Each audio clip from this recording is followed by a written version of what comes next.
आणि बारामतीमध्ये हे मडकं फोडण्यावरून आता चांगलाच वाद निर्माण झालाय। अजितदादांची विकास कलश बनवला तो फुटू नये हा त्यामागचा हेतू होता। मडकं फोडणारे अजित पवार गटाचे पदाधिकारी रविराज तावरे यांनी ही प्रतिक्रिया दिली आहे। रोहित पवार कोत्या मनोवृत्तीचे आहेत, त्यांनी हा विषय पवारांसमोर नेला।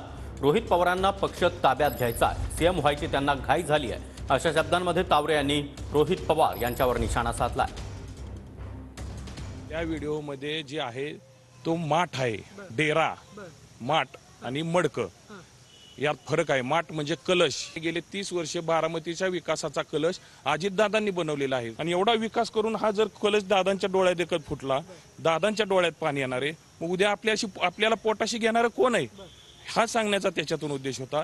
त्यामध्ये आपण ती क्लिप नीट बघा, पवार साहेबांचा कुठेही उल्लेख केला नाही, परंतु कोत्या वृत्तीचे ज्यांच्या डोक्यामध्ये शेण भरले ते रोहित पवार जाणून बुजून हा विषय साहेबांच्या कशाबद्दल नेला तुम्ही, मला ते बोलणं सुद्धा पाप आहे माझ्या तोंडात। रोहित पवारांना हे सगळं कधी ह्यांचं संपतंय, मी कधी पक्ष ताब्यात घेतोय, पक्षाचा कधी मी मालक होतोय आणि महाराष्ट्राचा मुख्यमंत्री म्हणून माझं स्वप्न कधी पूर्ण होतोय याची घाई झाली।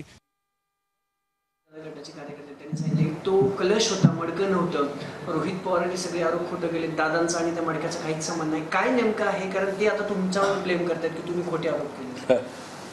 तिथं सामान्य जनतेला तुम्ही विचारा, सामान्य जनता काय म्हणते हे जास्त महत्त्वाचं आहे। अजितदादांचे पदाधिकारी आणि कार्यकर्ते काय म्हणतात हे काही जास्त महत्त्वाचं नाही।